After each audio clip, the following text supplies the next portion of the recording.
កាលពីសម័យមួយបន្ទាប់ពីព្រះពុទ្ធបានត្រាស់ដឹងហើយព្រះអង្គបានយាងទៅព្រៃងូតទឹកក្នុងទន្លេហើយបន្ទាប់មកគង់នៅក្រោមដើមឈើមួយនៅក្នុងសម័យនោះដើមឈើគឺជាកន្លែងដ៏សប្បាយរីករាយក្នុងការអង្គុយហោរាម្នាក់ដែលមានជំនាញយ៉ាងខ្ពស់ក្នុងការទស្សន៍ទាយបានមកងូតទឹកក្នុងទន្លេដែរហើយឃើញស្នាមជើងនៅលើច្រាំងទន្លេហោរានោះមានជំនាញក្នុងការប្រាប់អំពីអតីតកាលនិងអនាគតកាលរបស់មនុស្សម្នាក់ៗដោយមើលស្នាមជើងរបស់គេគាត់បានឃើញថាស្នាមជើងទាំងនេះគឺជាស្នាមជើងរបស់ព្រះចៅអធិរាជដែលជាមនុស្សម្នាក់ដែលគួរតែគ្រប់គ្រងពិភពលោកប៉ុន្តែបន្ទាប់មកគាត់ឆ្ងល់ថាហេតុអ្វីបានជាមនុស្សបែបនេះមកនៅកន្លែងដាច់ស្រយាលក្បែរព្រៃបែបនេះហើយគាត់ក៏ដើរតាមស្នាមជើងដោយគិតថាគាត់នឹងជួបព្រះចៅអធិរាជបន្ទាប់មកគាត់បានឃើញព្រះសង្ឃអង្គនេះគឺព្រះគោតមកំពុងគង់នៅក្រោមដើមឈើមួយគាត់បានមើលទៅព្រះអង្គហើយគិតថាឬមួយងារជាហោរារបស់ខ្ញុំខុសទាំងអស់ឬមួយការទស្សន៍ទាយរបស់ខ្ញុំខុសទាំងអស់ឬមួយខ្ញុំកំពុងត្រូវបានគេបោកប្រាស់ឬមួយខ្ញុំកំពុងស្ថិតក្នុងការស្រមើស្រមៃតើមានអ្វីកើតឡើងនៅទីនេះគាត់ចាប់ដើមយំហើយនិយាយថាថ្ងៃនេះភាពជាហោរារបស់ខ្ញុំទាំងអស់បានបរាជ័យហើយគាត់បានទៅជួបព្រះពុទ្ធ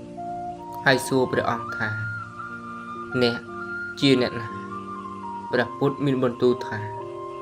អាត្មាគ្មាននរណាម្នាក់ទេអាត្មាគ្រាន់តែគ្មាននរណាម្នាក់ហោរាបានតបថាប៉ុន្តែព្រះអង្គ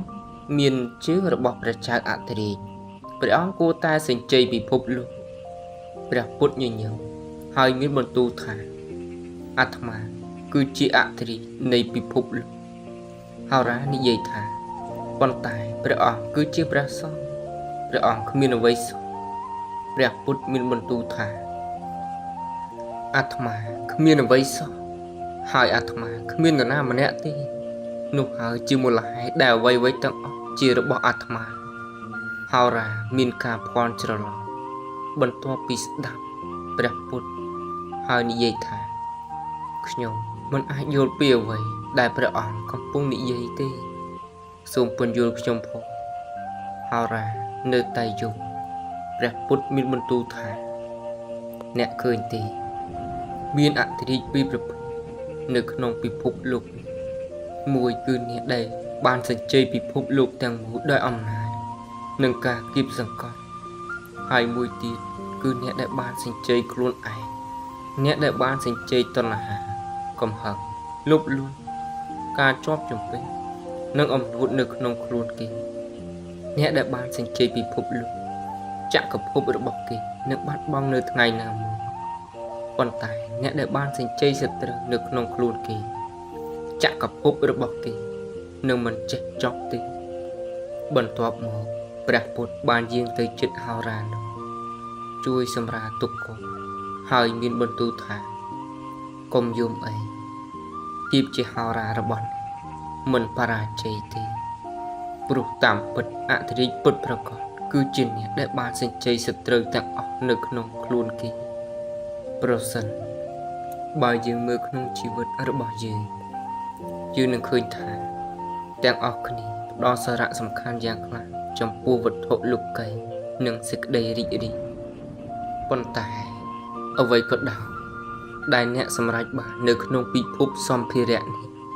ថ្ងៃណាមួយវានឹងត្រូវបានគេយកចេញពីនេះប៉ុន្តែប្រសិនបើអ្នកសញ្ជ័យសត្រូវក្នុងខ្លួនរបស់អ្នកដូចជាតណ្ហាកំហឹងលោភលន់ការជាប់ជំពាក់អំនួតនោះអ្នកនឹងទទួលបានសុភមង្គលខាងក្នុងដ៏គ្មានដើមកណ្ដោះបែបនេះ